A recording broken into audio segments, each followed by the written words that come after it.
Hey, well, welcome back to the ARC Path. My name is Bernard, And I'm Casey. and we are celebrating another amazing podcast. Do we know which number this is? You know what? It's number one. Oh, that's good news. I It's don't know. it's number one because every day is a great opportunity to start something new, to celebrate where you're at. And today, it's number one. This is going to be the best podcast ever. It's going to be the number one. Well, I was fishing for a celebration. I wanted a reason why we should celebrate this one. And if and you gave it to me. I mean, I guess the first one is a great celebration to launch. But I don't know. It's like my 50th anniversary. Hey, that's a bigger one. 100, 500. Wow, what a celebration. Speechless.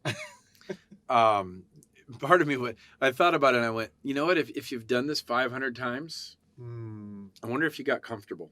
I wonder if it's just routine now. I'm celebrating that being in this room with you is never comfortable. Yes. And it's a choice. We come in here and it's like a wrestling match. Not grateful that not against one another, but a wrestling match of will we share what's really on our heart? Yes. Will we tell the truth? Will we unveil the thing that is disturbing us from within? And do they trust us, they being you, that we're really not putting on a show? Putting on a show, yeah. And do we trust ourselves to be authentic, to show up, and that it will matter? Well, that was my concern when we were doing the video. I mean, when it was audio, it was, I was more comfortable. And then when we said, okay, let's add the video component, I'm like, how does that change things? Well, I put pants on. Versus shorts. If you were thinking something else, where did you go? Shame on you.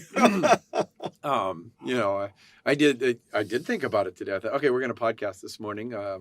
It's hot out. Yeah. What am I going to wear? How do I want to look? Let's make this timeless. Yes. As we banter here, we've put our toes in the water of this concept about what's authentic, what's real.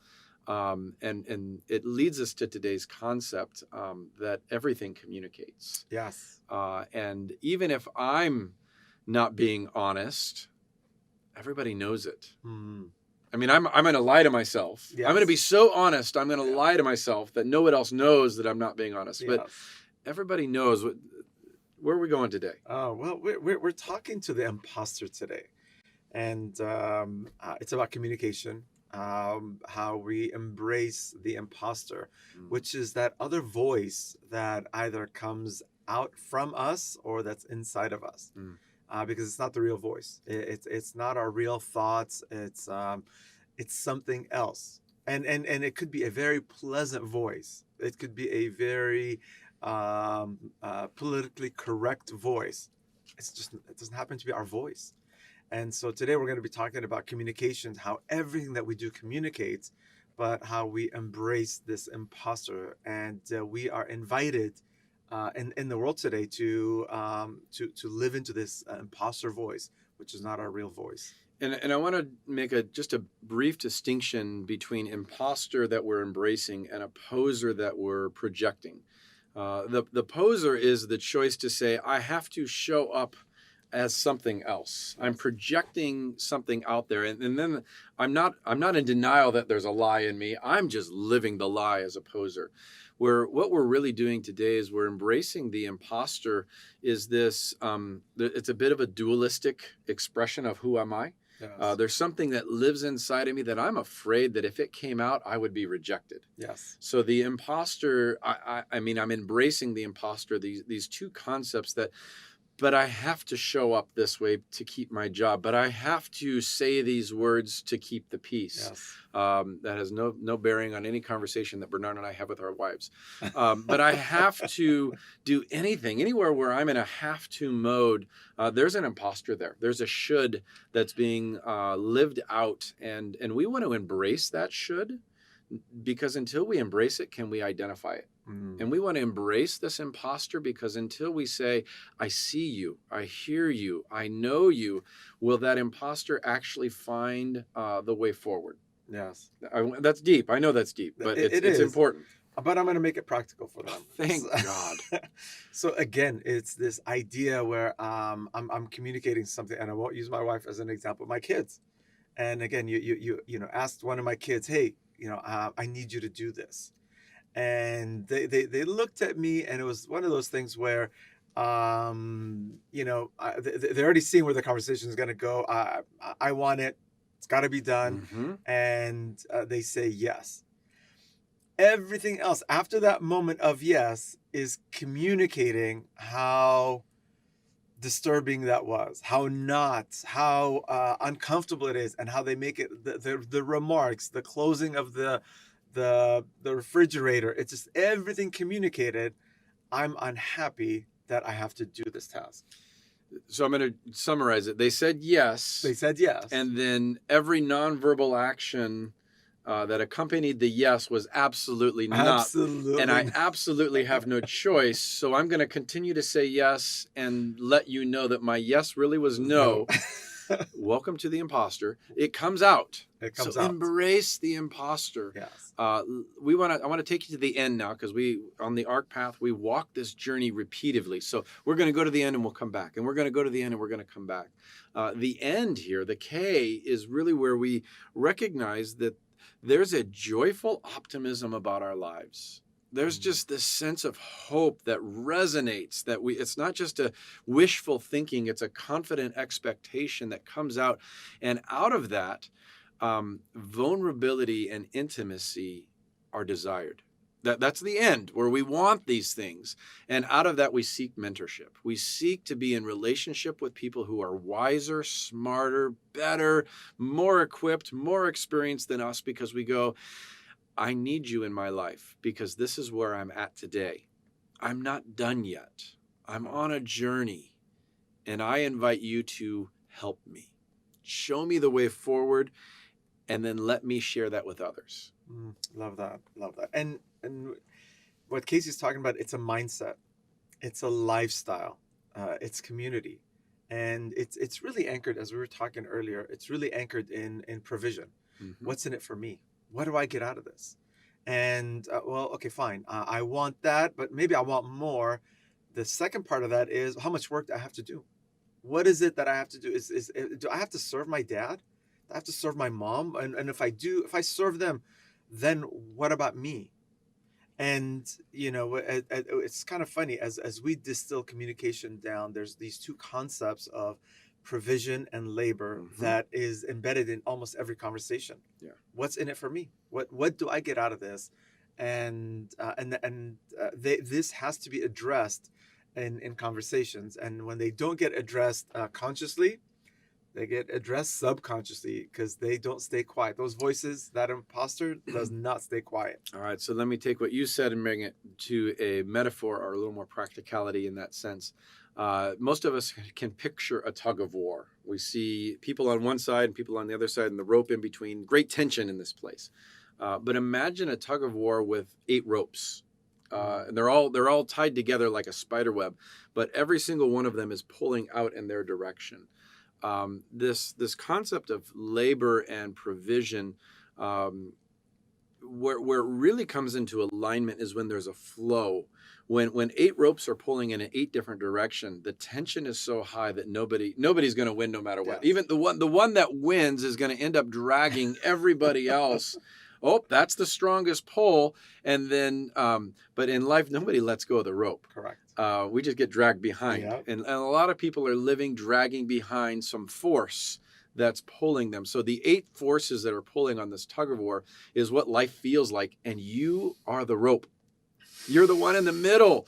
And what Bernard and I are inviting you today to recognize is that these forces that are pulling on you, they don't have to be a place of tension. They can be the place of alignment. They can be the place of favor. When everything is pulling in the direction that you want to go, favor is all around you. And you're like, oh my gosh, that worked. It's like I had forces guiding me, helping me, assisting me. You have 8 of them, and they're either pulling against you or they're pulling with you. How do we bring that together? So that was just a metaphor for you to picture And this. I'm going to continue that as just the goal of the pulling. And this is, again, we go to the end. The shift is you want to better your life today. You need to shift that mindset from where the goal in a tug of war, the goal is to win. And we're going to shift that because the goal is to love. Mm, And that changes the game. You can still play tug of war. You can, if you visualize your life as a tug of war, how much better is your life going to be and that of your families if you shift it from winning to loving. And if I'm going to pull, I'm going to pull to love. If I'm going to release, I'm going to release to love. And the goal is to how much more can I love on my family, on my communities. And again, you come back full circle though on the ARC hmm path. You go back to A, but what's in it for me? Am I getting love back? Am I being loved enough? Is somebody serving me? Do I have to get up and make my own dinner, or is somebody going to say, "Hey, I'm going to cook for you tonight"?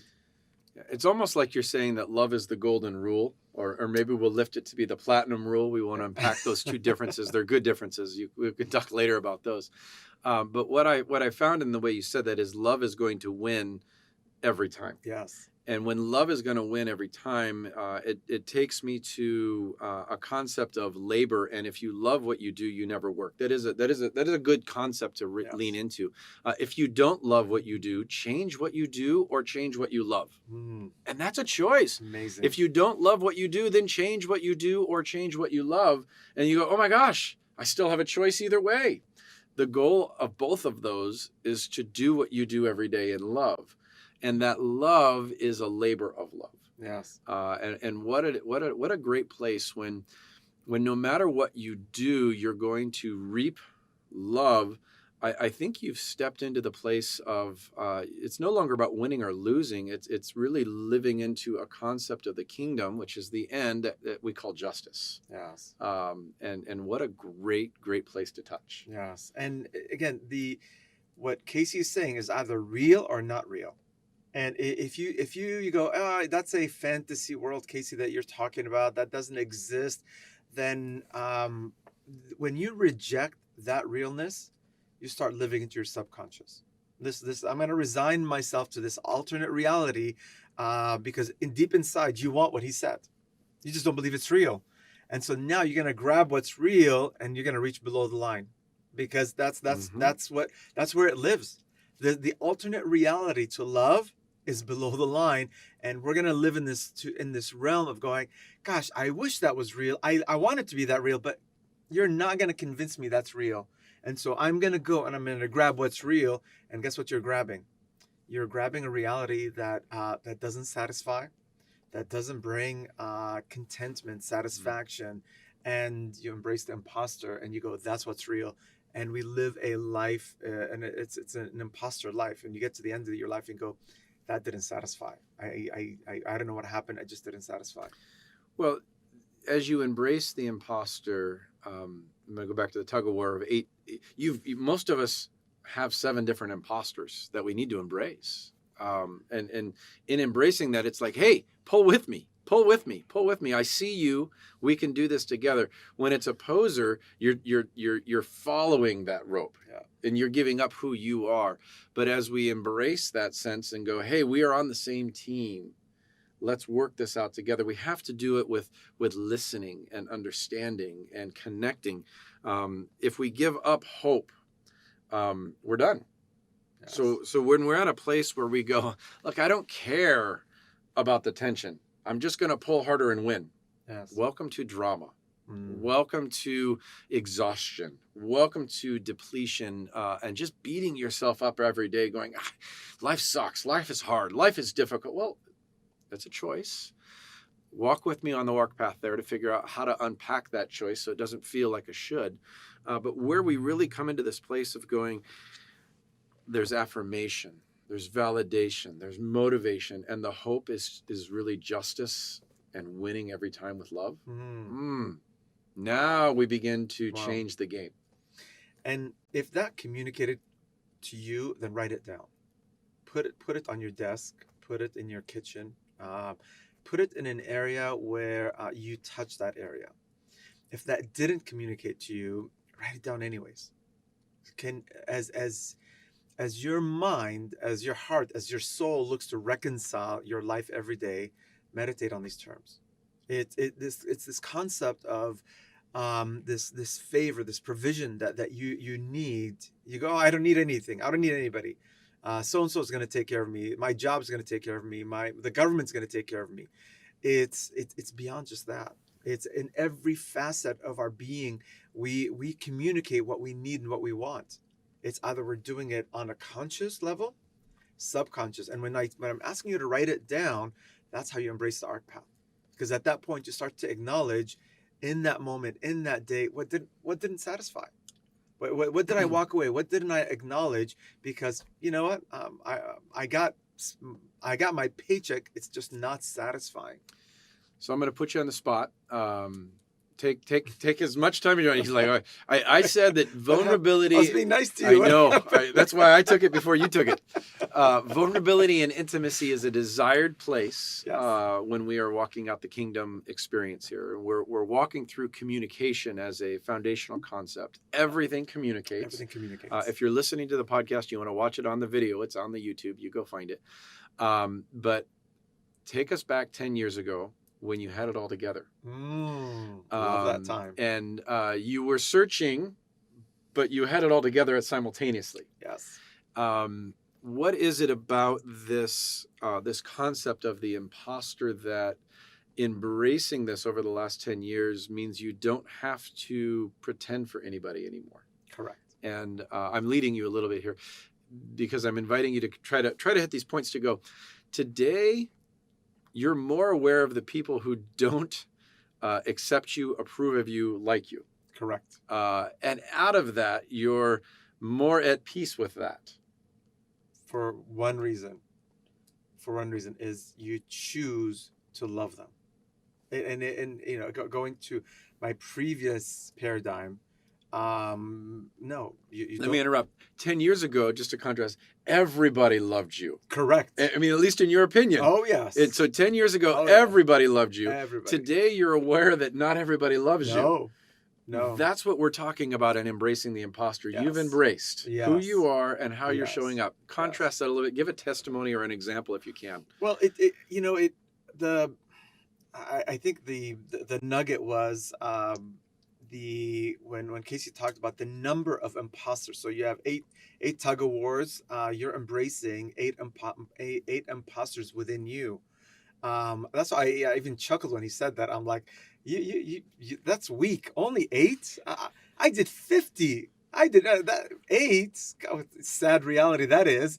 You know, I can embrace, because I can be 50. If I was with 50 people, I can show up and be as authentically, genuinely their best friend, and they're gonna love me.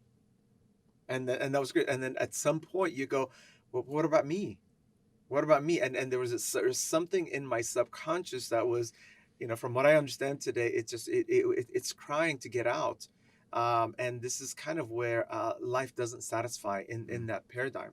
It's only when you embrace that, you have to embrace the reality that who's this imposter? Is it me? Okay, fine. How do I move beyond that? How do I love people? How do I connect with people? And how do people love me? But because loving that other me didn't work.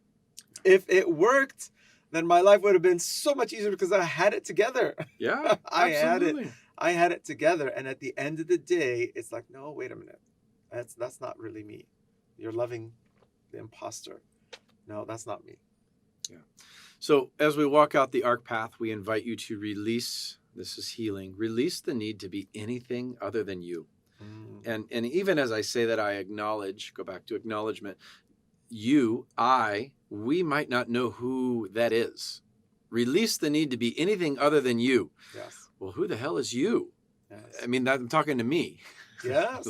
You're going to have to replay that 3 or 4 times Yes. to get that little ping pong in there. But as you release the need to be anything other than you then can affirm yourself and not need to go outside and find validation from anything else or anyone else. And you begin to tap into a motivation that says, there is a best version of me.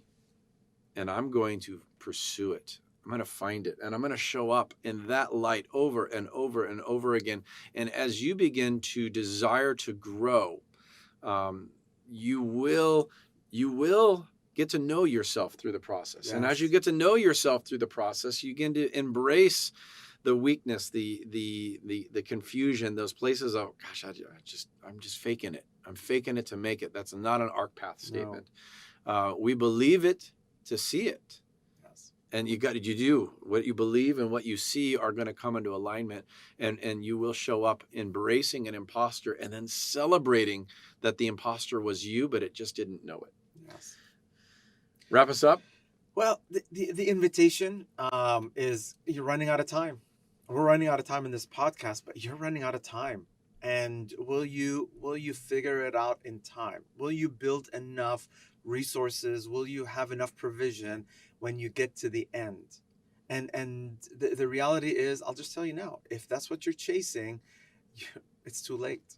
You will not have enough when you get to the end. What that means is, it's today. You have to embrace it today. There is no tomorrow. You're choosing today. You're choosing today a better life, and you're going to communicate that. What is it that you want? What is it that you desire? Good, bad, unhealthy, acknowledge it. You're running out of time, and today's the day. It's if you're watching this, or if you know somebody else that's not watching this, send it to them. Yeah. Because that's why do we do this every day? Is because we run into people that are living in this subconscious reality, and they're running out of time. And it's like, well, what do we do? Well, this is what we do. We invite you to come with us. Come on the ARC path. Acknowledge, heal, restore, have hope, touch a kingdom paradigm that's going to make today a better day, and tomorrow a better tomorrow, the day after a better tomorrow. But it starts today. If you don't choose better today, there is no tomorrow. Yeah. Well said. Thank you. Hey, God bless you. Hope to see you soon on the ARC path. You can follow us, find us, and walk with us. We are open and ready to have a new journey with you. Yeah. Take care. See you soon, guys.